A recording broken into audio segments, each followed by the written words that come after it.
Good afternoon, everyone. Jason Westbury here. I'm watching a few of you still join, so I'll just give it another minute while we get ourselves technically ready. But hopefully those that are on can see a screen that says NewGen ISS, and hopefully you can hear me. I understand that each of you have some sort of a question tab on your screens, and you are able to jot questions down along the way. I'm going to attempt to try and complete the presentation in its fullness, and then I'll come back to respond to each of the questions. But by all means, ask the questions along the way if you'd like to, because I think sometimes the question's relevant to the slide I'm on. So don't hesitate to type it in, but I won't pause. I will respond to all the questions at the end. I'm going to try and leave at least, fingers crossed, 20 minutes or so for questions to be answered. And of course, if I've managed to nail it and no one has a question, excellent. I'll be even happier, but we'll see how we go. And honestly, there's no silly questions. So by all means, ask away along as we go along. So I'm just watching a few more join. It's always a little tricky when people are doing this for the first time, but don't despair, because we're recording the webinar, which includes the vocal and the slides. And I'd say on Monday, you'll get a link. We will put this up onto the website, so it'll be available for you to re-watch, re-listen to, and or share with others in the organisations that you represent or work within who might be interested in picking up on some of the more minutiae detail. So in the interest of getting on with it, all of you that are IATA accredited travel agents, that don't hold just a TIDS number, that actually hold a full ticketing accreditation, should have by now received a letter notifying you of the implementation commencement of what is called IATA NewGen ISS, which stands for New Generation of International Settlement Services.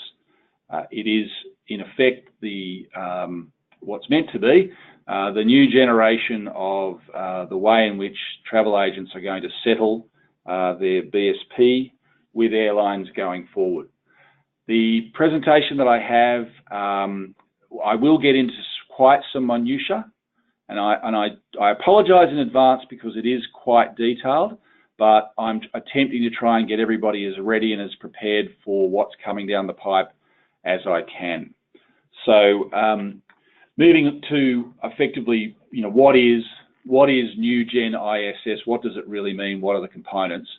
There are in effect 4 fundamental parts of this new settlement arrangements that IATA is rolling out. They are consistent of what's called IATA Easy Pay, which is a new product that IATA is releasing around the world, and I'll talk a little bit more specifically about that a little later in the presentation. As an adjunct to that, which is why I've said there's a 4A, there is also a question over what's called the alternative forms of payment. And I think one of the questions that's certainly floating around in Australia is this whole notion of being able to utilise the credit card in the name of the agent. I'll talk a little bit about that as well through the course of this presentation. The other 3 components are the introduction of a split in the type of accreditation that you can hold with IATA. In effect, there are 3 models, and I'll talk to those specifically through the presentation. There is a new risk framework for managing the money that is perceived to be at risk for the airlines. Effectively, if you like, that is the amount of BSP cash held within the billing period, which, as you all know here in Australia, is 7 days.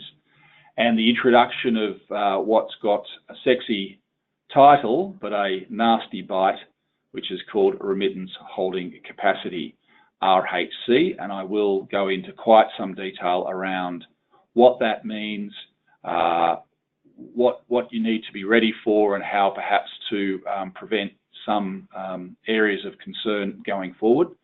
And I'll also talk about the specific nature of what's called your risk history assessment, which for some of you, hopefully none of you on the line, but I'm not aware of everyone's position, for some of you is going to have quite a substantial change to your current business relationship with IATA. And the last piece, which is depicted by the hand holding up the globe, that's not my logo, that's their logo, which is known as the Global Default Insurance. In effect, that is IATA rolling out a global solution for default insurance protection, DIP, currently provided in Australia by the IPP company and brokered through Gowgates. So effectively, it's a competitor for the IPP product and or as an alternative to posting a bank guarantee. So they are the components of what is NewGen ISS. All of this is wrapped up in what is known as Resolution 812, and I won't get into all the machinations of that resolution, but I will make some reference to it, so I highlight that at this point. In relation to the accreditation models that are going to be available to both currently accredited IATA agents and or agents who may not hold any form of accreditation, there are three models. I'll work back to front because looking at the attendees, the last one is probably not particularly relevant, but the term Go Global, accreditation Go Global, is a new form of accreditation for travel agents that have operations in multiple BSPs around the world. So any global companies may be able to look at Go Global.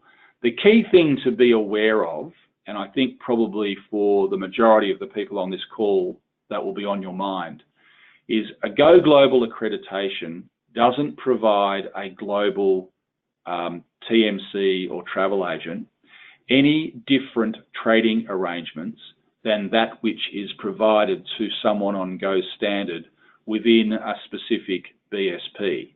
So by that I mean, just because a company is signed up for Go Global, it doesn't mean that their settlement arrangements within Australia are any different. They will still be a 7-day BSP, exactly the same as any other person that has accreditation in Australia.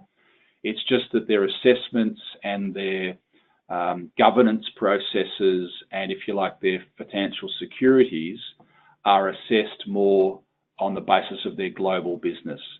There has been some questions put to me in the past that, does it give big guys a leg up? I don't believe it really does give them any sense of a different trading capacity or different trading arrangement at all. It really is just for the practical nature that a lot of those big companies have a central treasury, and it will make both the relationship with IATA and the entity more manageable. Currently, a company that might have a business in 15 BSPs will have 15 separate arrangements, and clearly that's difficult for them to manage. I won't talk any more about Go Global unless a question is put to me specifically. The Go Standard is effectively the current arrangement. That is what all of you that are IATA accredited currently have. You are, in effect, right now today, holding what's called Go Standard accreditation. That is that you have a BSP cash capability. You can settle tickets to cash. You can settle tickets to the customer's credit card, and you will, if you so choose, be able to invoke this new IATA Easy Pay payment method if you so choose. I'll explain that more in a minute. You will have what's called a remittance holding capacity applied to you, and you will have your financials assessed yearly, which is what you all do now. You'll still have to be audited. You'll still have to submit your annual report and return, which you currently do. If you like, really, nothing really changes as a Go Standard accredited agent from the practical day-to-day aspect of being accredited. The two primary issues that need to be considered are, one, the application of your remittance holding capacity, and the other is this change to the way in which you're going to be potentially financially assessed. And I've got very detailed slides about that in a moment. And the third piece is what they've called Go Light, spelt obviously the American way. And a Go Light accredited agent will be someone that chooses not to have a BSP cash settlement option. So they won't be able to ticket to cash. They would be able to ticket to the customer's credit card, and they would be able to open an IATA EasyPay account and settle to an IATA EasyPay account. There is also the prospect for a Go Light to potentially use an alternative form of payment under the transparency and payment arrangements, which I will explain further in a minute. But effectively, that's for an agent who decides they want to have ticketing capability but don't have any desire to settle to cash. To go light, that would mean you would not need to provide a financial assessment. You would not have to have your accounts audited, and you wouldn't have a remittance holding capacity because you wouldn't have a cash account. Most agents that fall into that category in Australia would currently be ticketing through a consolidator. And time will tell whether or not people see value in converting from a Go Standard, the current arrangement, and whether they can see the Go Light arrangements fitting into their business model. I think that if there is a genuine capacity for alternative forms of payment other than cash to find their way into the BSP, and by that I mean the use of the potential agent's card or other forms of payment, I do think we might see, certainly some in the TMC space, contemplate a switch out from Go Standard to Go Light. The main reason for that would be is that you would be able to give up the auditing capability, which means you get your balance sheet handed back to you. And obviously you would be trading in an environment where you wouldn't have to be managing a remittance holding capacity. But it really is going to be a bit of time will tell. I can't imagine that from the first day a whole heap of people would switch, because it's complex and it'll need to be considered in the context of each individual business's model and their billing arrangements and the sort of customers they have and who they're ticketing with.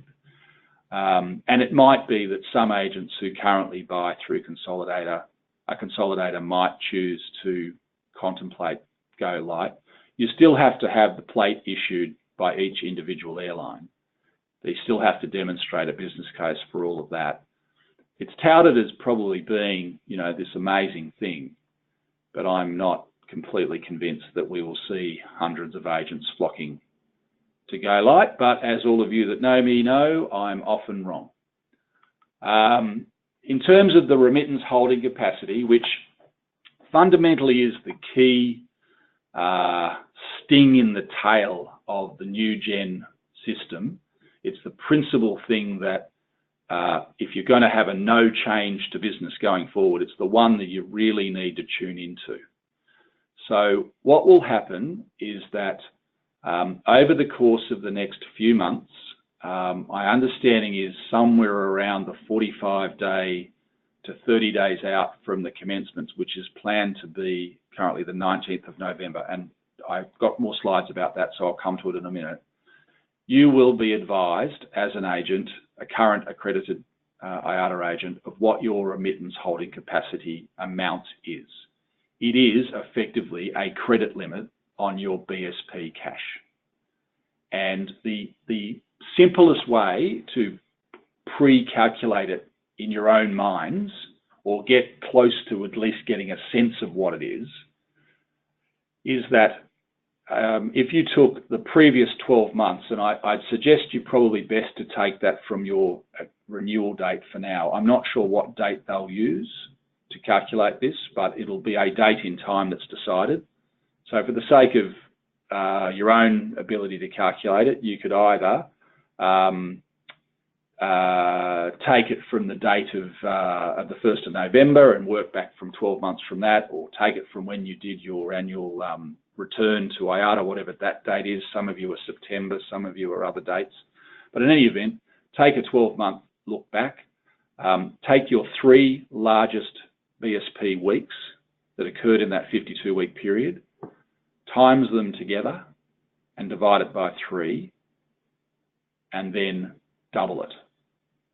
So you'll see around, and you'll see correspondence from IATA where they'll talk about the remittance holding capacity is 100% bigger than the addition of your last year's 3 biggest billing periods. And the language is a tricky one to get your head around because everyone interprets that differently. The best way to work it out is look at the last 52 weeks, work out which were your 3 biggest, add those together, divide it by 3, times it by 2, give or take, that's going to be your RHC. You will be told precisely what your RHC is at some point in the rollout process. But in order for you to start thinking about what that looks like, I would be looking to run some spreadsheets sooner than later to get yourself for a feel of what that means. What will basically happen is that in any given week, and there's another slide I'll show you in a moment, in any given week, as you roll through your trading week, your ability to settle to cash will be accumulating, and along the way, if the IATA processing centre sees you hit the 50%, which effectively would be you're having a great week if you get to 50%, because that means you will have equaled the biggest trading week you've had in the previous 12 months, you'll get a ping. Now, when I say you'll get a ping, you'll get a text message, you'll probably get an email in BSP link.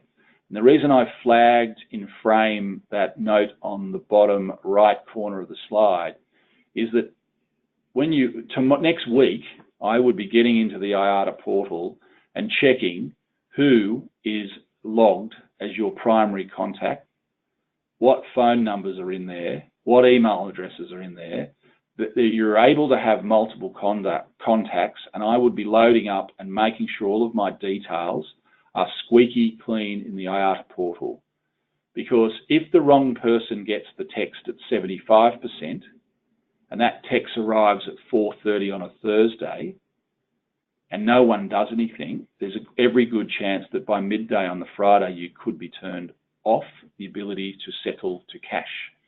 You don't get your ticketing capability turned off. You just get your ability to settle to cash. And in IATA's mind, of course, that's no big deal. You'll just pay some other way. I'm not quite sure how.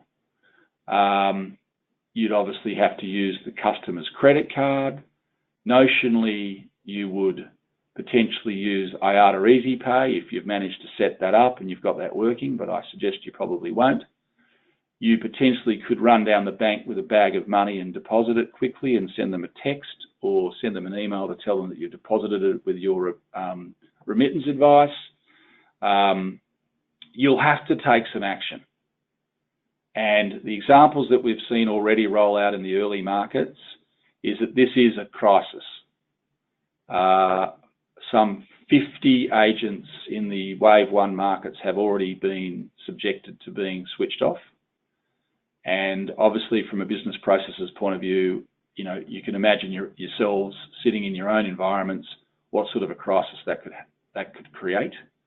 So the 75% text message, in my opinion, means you take action. You've got no choice, and no doubt everyone will already be thinking this is ridiculous, but it is what it is. I can assure you that from a global agency representation negotiation, we started at a 15% margin. We got it to a 100% margin. That is, originally they were going to only allow you a 15% buffer on your credit limit. We got it to a 100% buffer on your credit limit. So it is the area of gravest concern in my mind from a business principles, processing, operation, real world scenario. You need to sort of fine-tune your minds into how you're going to manage RHC in your own business and have already set up your standard operating procedures for what the protocol will be. If you get a 75% ping, what do we do? Do we early settle? Do we shift business to the customer's card? You've got to have real processes and practices in place. I would even contemplate starting to do some rehearsals. Run the model in the next, few months. Have a crack at what would happen if you got a text message that said you are 75% of your cash credit limit. It's Thursday 4:30, and groups have just notified you under the SOP that they're about to ticket 170 tickets tomorrow. Is that okay? And it's Friday. So I'm just giving that as an example. That I'm sure you would all have your own examples, but I just wouldn't just brush this one off. I would definitely hone in on what do I do about RHC in my business. So this slide, while albeit complicated, gives you a sense of the way IATA would run a travel agent. Now, of course, and I'm sure a few of you have a smirk on your face now, or we all know that IATA don't run travel agents. They're an industry association for airlines. So their experience in running travel agents isn't great. So that's why I've never been keen about this idea. So the idea here, as you can see, is this is an example of what an agent would do if they hit their remittance holding capacity. And IATA's suggestion is that you just easily, in a heartbeat, switch across and settle the remaining component on day 6 in the green box above the line, easily off to your IATA EasyPay account. Now, in theory and on the slide, looks simple. When I get to the slide about explaining to you what the IATA EasyPay account is, I've no doubt you'll all just shake your head. So the thing about this is that the fight is over. We've been arguing all of this for 2 years. All the arguments and opportunities to argue have finished. This is what the airlines have decided that they want to implement through their association, and therefore we're going to have to work with it. And that's why I say the RHC is the thing that you really need to think about and how you practically implement it. So this just gives you a sense of what, how a week might roll and where you may be able to take some evasive action to keep yourself under your ceiling. It's a bit anti-success. It certainly doesn't have the notion of sell, sell, sell in my mind. But it is what it is. The note at the bottom is an important one. It's a really important one because they don't turn off your ticketing authority. Okay? I mean, it's not like when you've defaulted or done something wrong or been naughty or got into trouble and you've got all of your ticketing authorities get turned off. And any of you that have had that happen to you, you know how big a deal it is to get switched back on. What happens is the GDS, whichever one you're with, sends a ping to the data processing center and it switches and it then responds with a switch off to settlement to cash. It is automated. The programming is in place. It is tested and it works. It's been rolled out in Canada, which is a not dissimilar market to Australia, and we know the pings work. Now what happens is that you could still go and ticket once you've hit the RHC, but your way of paying would have to change. And obviously, in the first instance, probably using the customer's credit card if available, and then other forms. And I'll get to other forms in a minute. But that just gives you a sense of the realisms of the way IATA has seen it. Is that apparently it's as simple as just continue selling using credit card or IATA EasyPay on Friday at 4:30. That's what you do in a travel agent, apparently. So I make a little bit of jest about it, but it's not a funny topic. It's a serious matter, and you definitely need to tune into this RHC. I talked about the calculation, and when this slide goes up next week, this slide 6 would be a handy one if you're going to go and do a bit of testing around the formula about how you calculate your RHC. And also the other piece that comes in here is this concept of risk status. Now, in terms of in terms of risk status, there are 3 risk statuses that are now being applied to IATA Go Standard, right? So if currently in Australia, under our local financial criteria, the lion's share of IATA travel agents hold a risk status A, meaning you've done the right thing, you've met the local financial criteria, you've done everything you've meant to do, and you've got a big tick. Some agents in Australia have fallen to a risk status B, and that is where they've potentially not met the financial criteria, they may not have the right looking balance sheet, and they've been required to post a guarantee, a bond, or take out an insurance policy.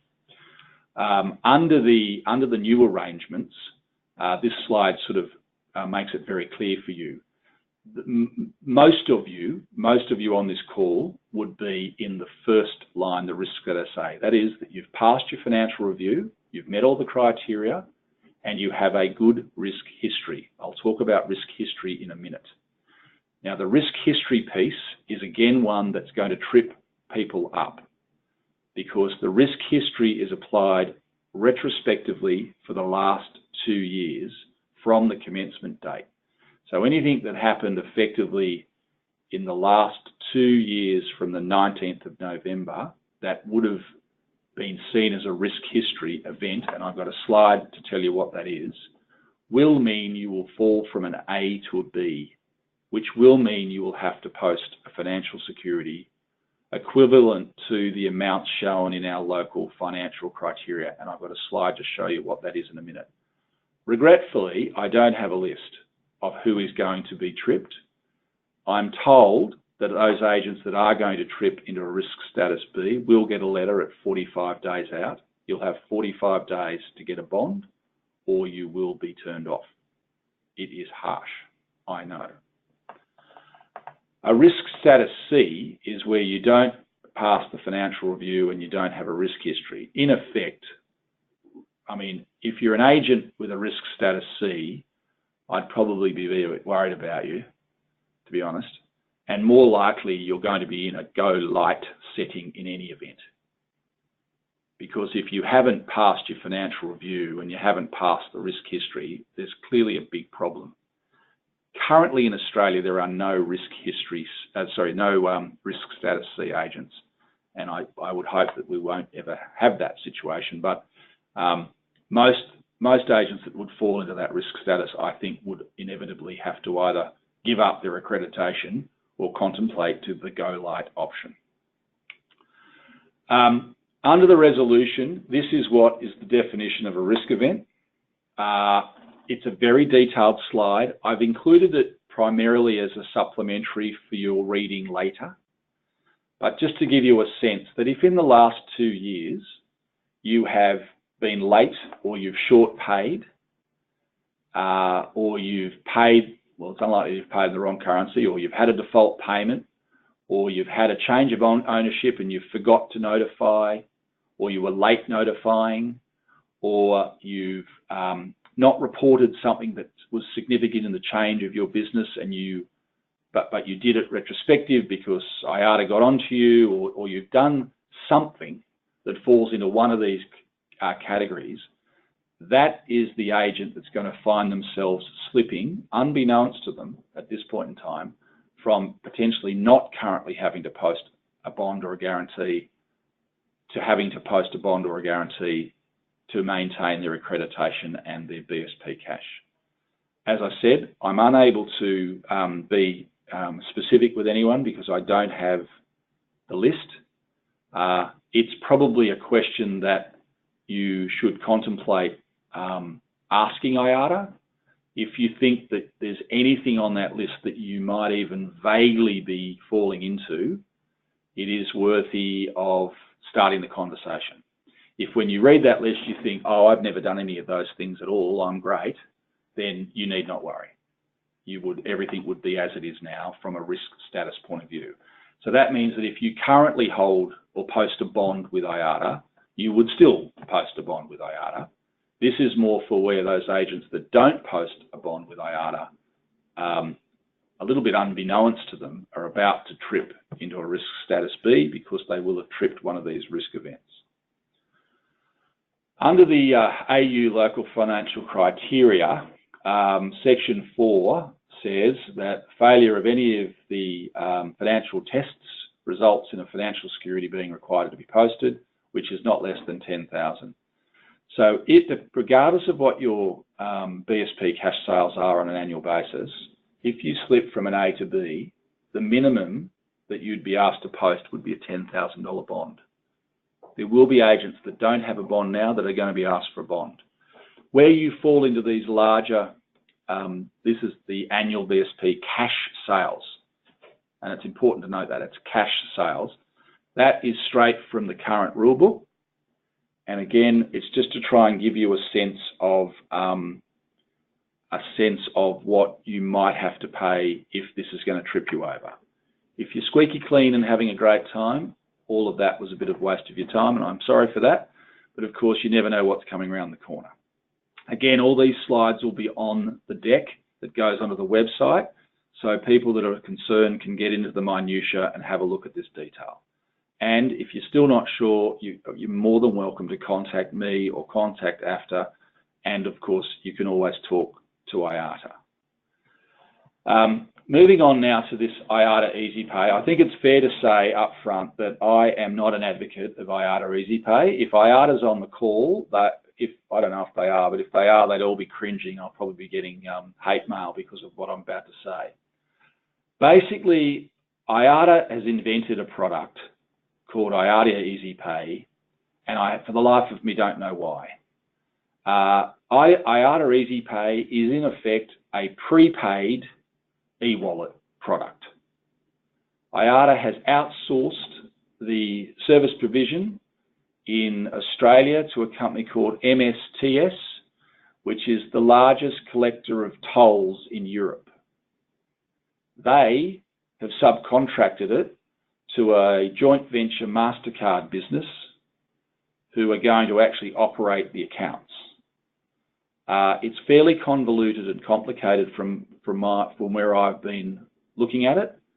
You have to pre-fund, so it means you have to deposit money in the account and leave it sitting there. It's not interest-bearing. There is also some question over who owns the money. We have been pushing and pushing. From what I can establish, once you give it over to the company, they own it, because it needs to be there and available so that if you decide to settle to Easy Pay, the funds are cleared and sitting in the account. As I say, and maybe I've missed the point, but I just can't imagine any self-respecting agent slopping a couple of 20, 30 grand into account, and a separate account, for the purposes of maybe needing to settle to it sometime in the future, when realistically you'd be better off just to early settle your BSP cash account in order to keep yourself under the threshold. Now, those agents out there that might want to go in the go light environment, they may have a different perspective, but my view on that is, if you can get 7-day credit out of a consolidator, again, why would you pre-fund an Easy Pay account? That's probably not how IATA would have pitched it on their webinar. And the IATA person that's on the call, I'm sure, will have a bit of a smirk on their face right now, because I'm sure they would have liked it pitched differently. But that's my opinion. I've been intimately involved in the formation of it, and from the very get-go, I've not believed that it's been needed. There are ample, more than enough, prepaid virtual account number and e-wallet products in the marketplace, operating here in Australia. Many of you know the names of some of those. I don't need to talk about the brand names. They more than adequately do the job and are already integrated into our systems. And why on earth would you want a special payment method just for air when you can't settle anybody else? You can only settle air. And you can only settle those airlines that have decided to accept Easy Pay. As at today, unless someone's read Travel Daily and I haven't got to it yet, I don't think there's any airline in the Australian BSP that's actually acknowledged that they're going to accept IATA Easy Pay. I suspect we will see that come in due course, but my view, it's a dud, and you'd find another way to settle. In terms of the default insurance, again, it's a global product. I think I can share with you that they've had about an 11% acceptance rate so far globally by the products that are being offered. If you're going to need to do a bond, no harm done in getting a quote. It's a competitive marketplace, and actually, this is up and running in Australia now, so you can actually go and ask for a quote right now if you've already got a bond with IPP or you've posted a bank guarantee. I don't think that there's anything special about what they've done here. They certainly haven't negotiated, from what I've heard, any fantastic global deal, whereas you would have thought they would have. And I think from my perspective, this country has had the support of the current provider for a very long time. And but it's a free democracy, and why not at least get a quote, and you'll make your own commercial decisions. But basically, the global default insurance product is there. It's brokered through Aon and Marsh, underwritten by Allianz, through the Ula Hems credit risk company, Europe-based company. And, knock yourself out. If you want to get a quote on that, go ahead. Otherwise, just stick with what you're doing. The rollout, not through the lack of trying, I can assure you. I've attempted on many occasions to try and get us delayed, because I just don't believe that the global process so far has been particularly well done. And I've got lots of evidence to support that, but in any case, one needs to move on. It is coming on the 19th of November.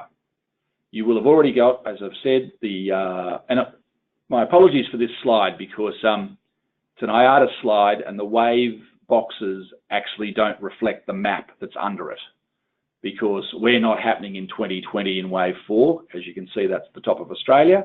We're happening back in wave 2, and our go live date is the 19th of November. The first correspondence went out a few weeks ago, notifying you of it. You'll get another piece of correspondence in the coming weeks, and then a 30-day out correspondence, and then it will just happen. From a big bang point of view, realistically, as an operating travel agent, you won't even feel that it's changed up until when you hit your remittance holding capacity and they turn off your ability to ticket to cash. That's the day you'll feel it, or when you get your first text message. So it should be seamless, the actual roll across and go live. And then I guess all of the matters that might occur and issues that might arise would have to be managed, based on a one-by-one basis.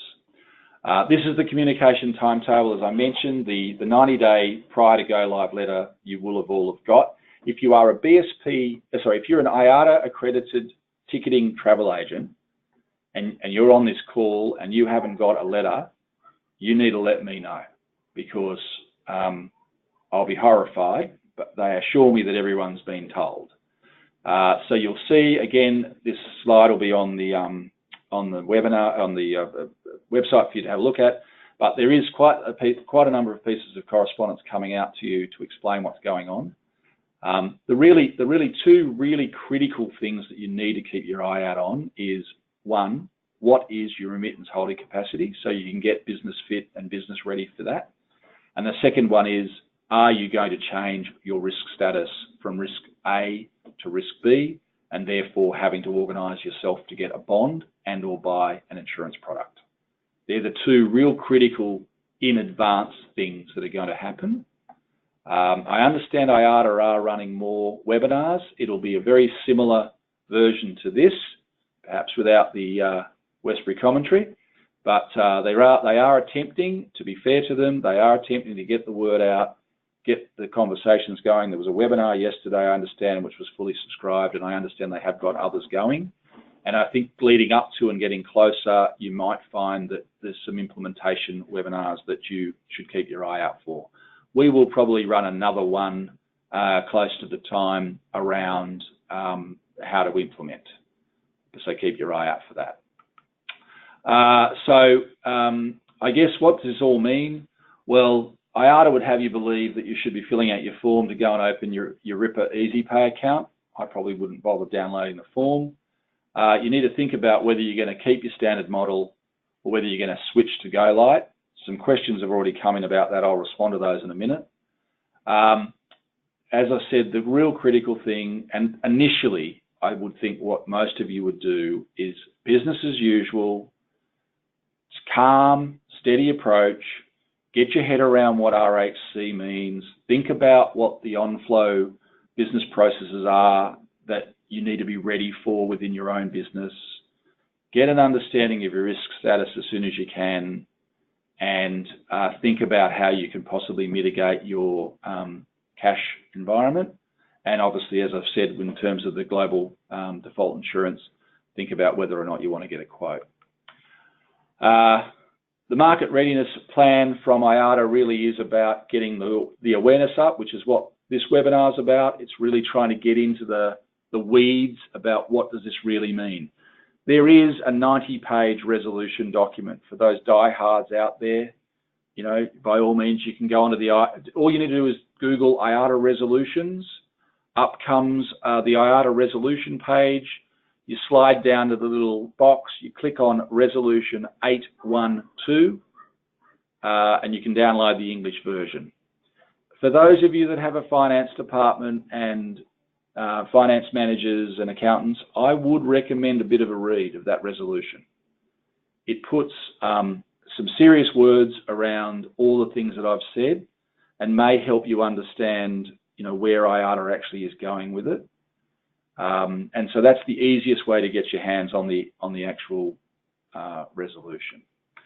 There is also a whole heap of key resources on NewGen ISS. You can go and register on the links are there. Again, this will be up on the site, on our site, or you can take them down. I'll leave it on the screen for a minute. The NewGen ISS information page, there is lots of great fact sheets and information sheets and you know, myths debugged and all that business. And then if you want to register for the newsletter and some of the other more detailed stuff, you can go and log in and create a registration. All of that's direct with IATA. That's got nothing to do with us. It's probably worth it just to keep abreast of what is going on. There's a few chat rooms that have been opened up. There's a few agents that have experienced various things. So you might find it as an interesting portal and microsite to go and have a look at and avail yourself of. So basically, in summary, and not conscious that I've got about 20 minutes left and I've got probably half a dozen questions here, which I'll get to. Get yourselves informed, get yourselves ready, prepare yourself for the change and get your business ready.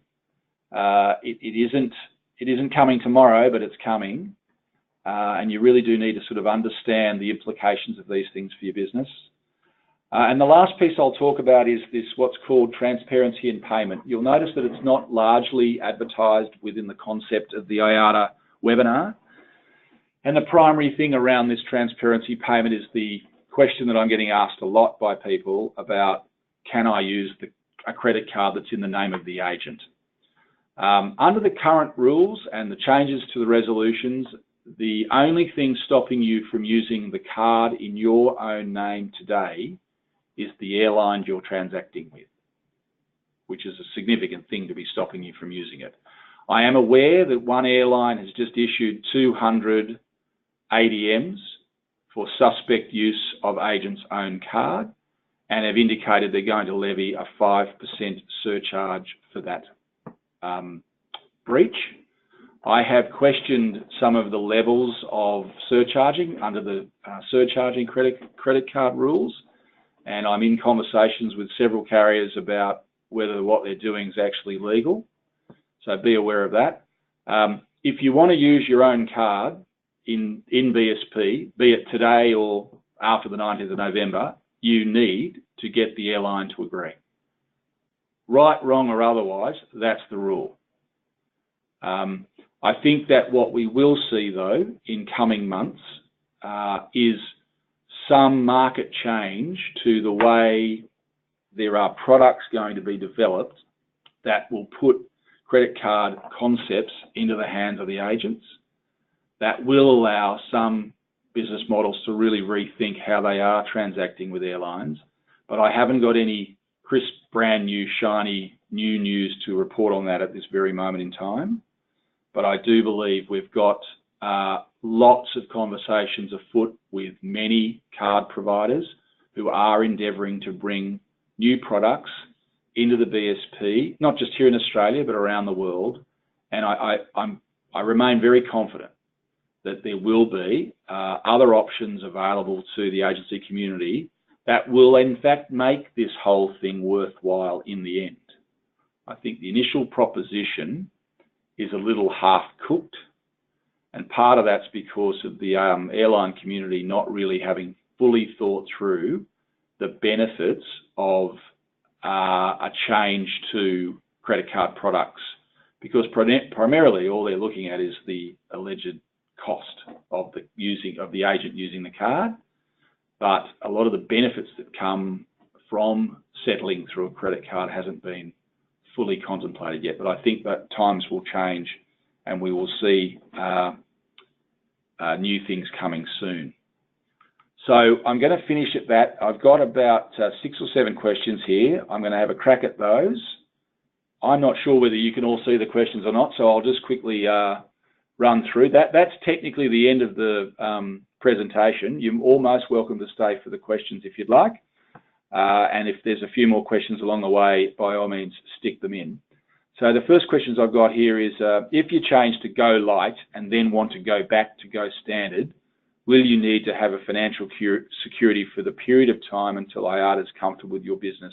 Yes. Unfortunately, yes.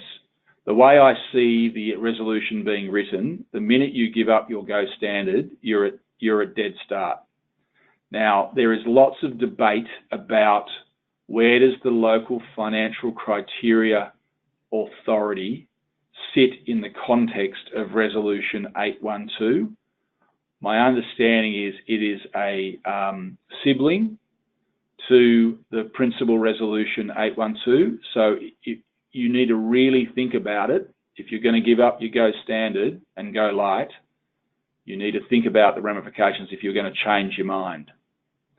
So the answer to the question is, I would suggest is yes, they would ask you to post a financial security if you go from Go Light back to Go Standard. The next question, R8C, if 100% is reached, how is the GDS informed to stop issuing tickets to cash? Single ping from the data processing center, and all 3 principal GDSs have done the programming to allow the GDS to switch off the ability to settle. So from what I understand from a practical point of view, is the consultant would be sitting in the screen, pressing the button, and nothing would be happening.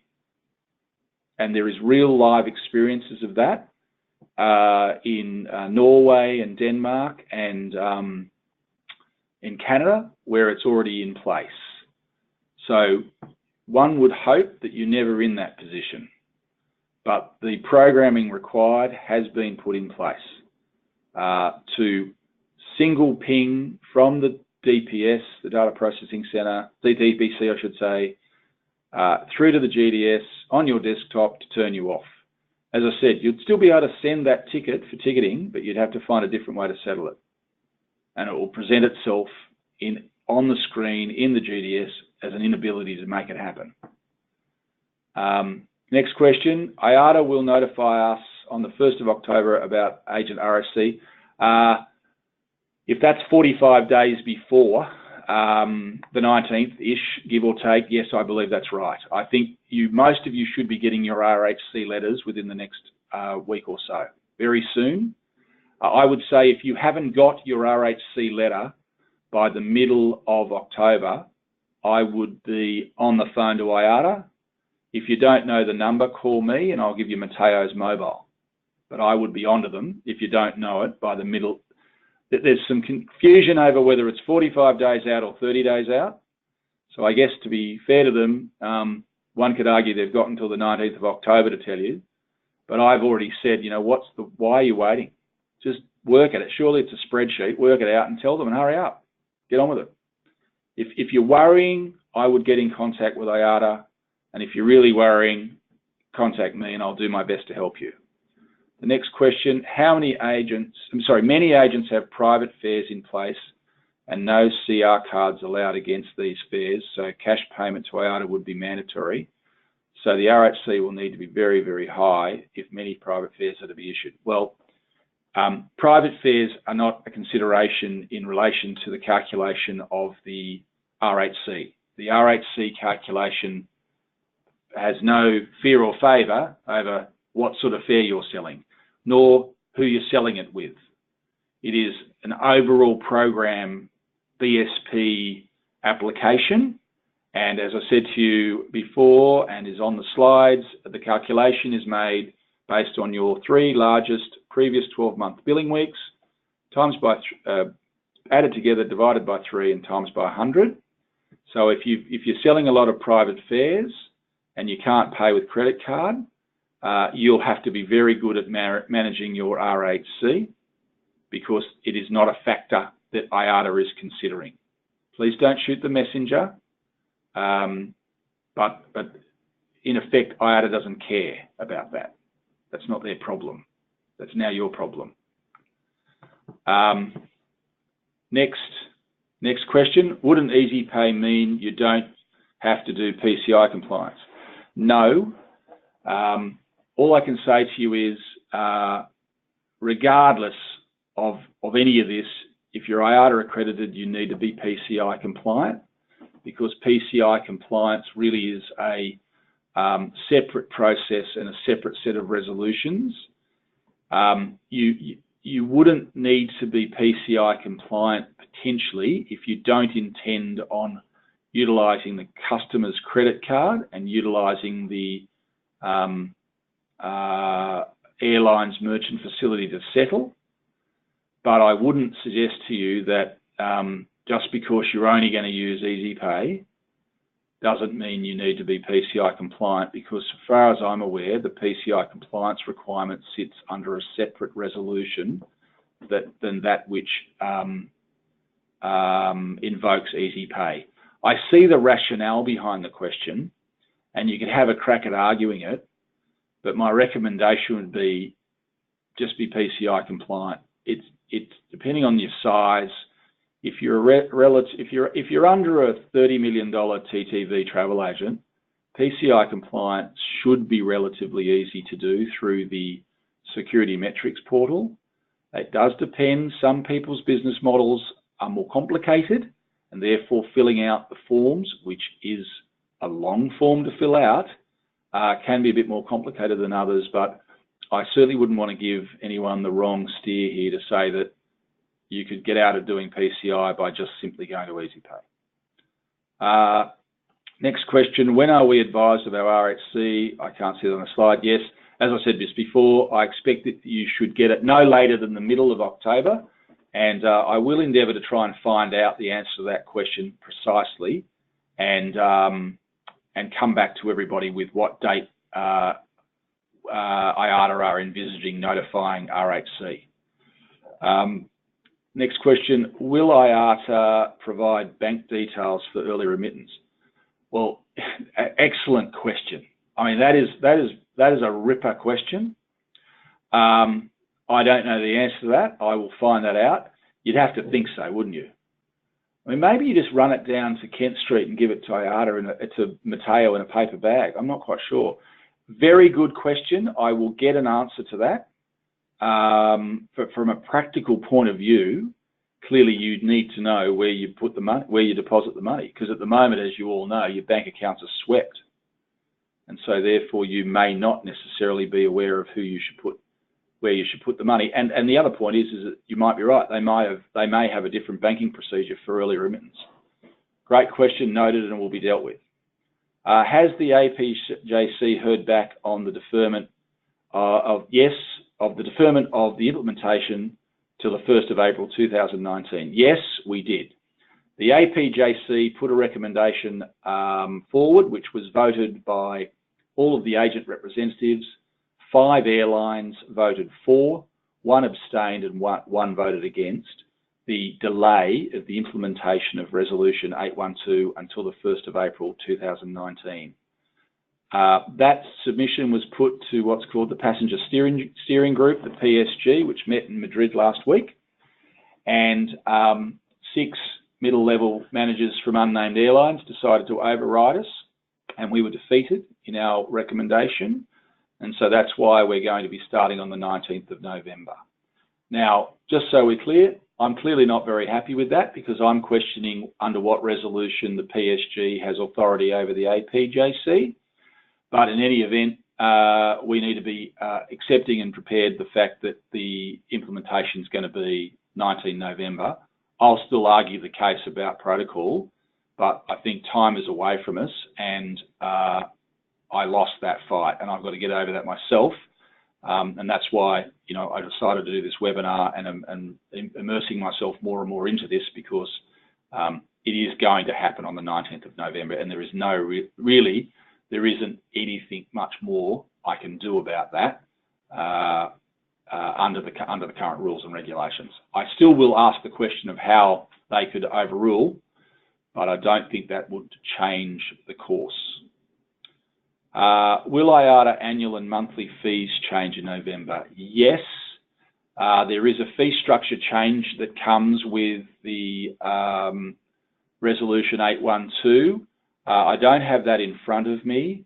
IATA argue that it's a zero-sum game, which I think means in English that they don't get any more money from all of you than they already get, although from what I can see, those of you that sit in the sort of mid-range, the sort of 5 million turnover to 25 million turnover, which is the majority of agents in Australia, you pay more, of course.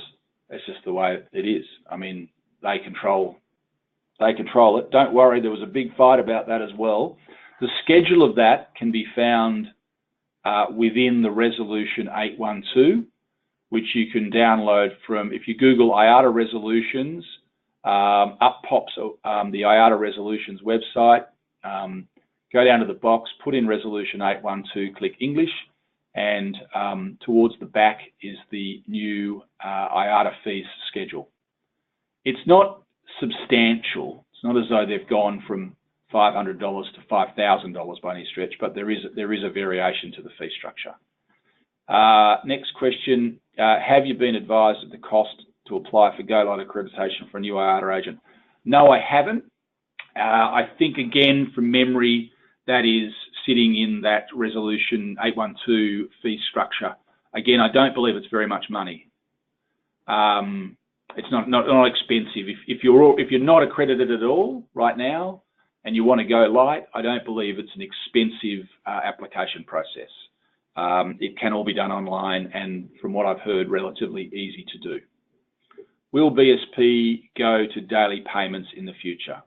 Not on my watch. It has in a couple of markets around the world. IATA are in the throes now of trying to move all the 30. Can you believe there's still markets that have 30 days? I mean, it's some 45 days. They're moving more towards getting the 45s and the 30 days up to 14 and 7. That one day I think will potentially happen, but in my opinion, the day that happens, BSP cash is irrelevant. Because why would you daily settle cash if there's another product out there that you could get credit for? So there's no plan. There's certainly no preemptive discussions. There's no specific dialogue about that going on. So I wouldn't, in all the things that we need to be worrying about, I wouldn't be worrying about that in the foreseeable future. The foreseeable future in my world is at least within the next 2 years. I wouldn't see us going anywhere near daily payment in cash, BSP cash. Why are airlines so against agency CC use? Surely the risk is then ours, not theirs. I think you mean the risk is theirs, not ours. I don't know. I have said now to more than 20 airlines in the Australian BSP, why don't you just accept the card now and surcharge as one way to get the party started? I mean, you surcharge the customer. So if you surcharge the agent and the agent's prepared to pay it and build that cost into their fee structure, what difference does it make? The argument that the airlines have at the moment, what they're saying, the reason why they don't want to accept agency credit cards sort of in a en masse issue is for the same reasons that the agency community suffers, and that is that the bank who provides them with the merchant facility will panic because they suddenly go from X amount of billings on their merchant facility to Y. And that may mean that they've got to put up a bigger bond or re-engineer their financial arrangements with the bank. And that's what they're all scared of, is the impact on their individual merchant facilities. I don't know whether there's any substance to that, but that is what most of them are saying to me. As I said before, I'm not letting up on that, and I really do feel that over the coming 6 months, we will start to see a real step change in alternative forms of payment in the BSP that will look something like agent credit card use. I just think that the wave of desire and need and products that are out there in the global marketplace, the airlines are eventually going to have to capitulate. And there's lots of minutiae and details that are being discussed behind the scenes. But that's a really good question. Next question, at what point do IATA intend to notify us of our individual RHC? As I said before, I expect that will be within the next few weeks. And I would have thought, but I know later than the 19th of October, which is 30 days, 30 days-ish out from the commencement date. Next one, can we expect to see a list of airlines that will accept store credit cards? No, I don't believe we will see a list of airlines because it's an individual airline policy. I think what we're likely to see is more airlines issuing ADM policies saying, if I catch you using your card, I will ADM you. I think we'll see more of those to start with. I think that the airline payments people have still got their head squarely up the wazoo, and they need to really rethink what they're doing. But I don't believe IATA would ever issue a list. It is very commercial, one-to-one, bilateral, to use that term, agreement between the airline and the agent. Next one was, how do you generate an early settlement for a cash account on a direct debit arrangement? Yeah, excellent question. A form of that was asked just before. I'm going to find out, because I think it's a very good point. If I want to early settle, how do I do that? Perfect question, and we'll get the answer on that and get that out to everybody. I suspect they're going to obviously have to provide some form of VSP and account number so you can put the money in the account. But the point that I've been making to IATA is that's all well and good. There must be a protocol for who I email the remittance advice to, and I want to know that the person that's receiving it in Singapore actually is at work, can speak English, has the capability of uploading it into whatever they're meant to uploading it, so I don't get turned off. So far, I haven't had thorough responses to those sorts of questions, but I will crack on to respond to that question. Next one was, will there be an ability to settle directly with the airline in the example of having a large group? Absolutely. I think that's a perfect example of how you would get around your RHC problem. And I'm not sure whether the airlines are ready for it, but I think that is a really good example of exactly what I would do. If you've got a group coming up in your ticketing, I'd be onto the sales manager or the salesperson and say, look, for that group that's going out next month, can I just settle with you direct so I don't have to use my BSP? And let them deal with it, because innovative ideas like that is what's going to have to happen. Otherwise, you're going to have to go through that whole process of trying to manage your RHC. How long is the RHC fixed for? It is fixed for 12 months from when you're advised of it. Now, if you have a change in business situation, you are able to make application to IATA to have your RHC reassessed. And by that I mean, let's say you're a TMC and you win a really big piece of business. And that big piece of business is going to have a material impact on your weekly settlement, right?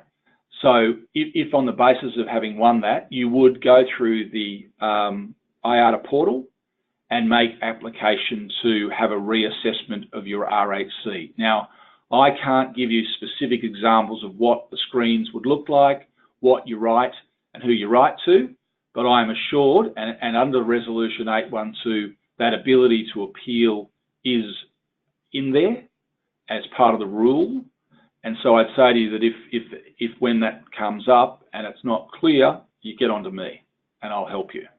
but it is certainly one that's been discussed around the globe, that clearly, particularly in the TMC space, as a big corporate account might move from one to another, that you need to have a reassessment. So it is an intrinsically built part of the package. It looks to me as though he nearly got away with it. We got a letter for, oh, here we go. We got a letter on early settlement for cash ticketing with a Citibank BSP. Well, no, that looks like there's a SWIFT code. So you actually got so I don't know if everyone can see these questions, but someone got a letter telling them that early settlement on cash ticketing of a group was via a particular IATA account held with Citibank. So obviously you're special, and they like you more than other people, because I haven't heard whether that's been circulated broadly, but I'd suggest that that sounds like something that's happened just now, or is a relevant thing now. So they must have the account number, but don't worry, I will make sure it's a point that's made back to IATA that's certainly been raised, and it needs to be articulated clearly.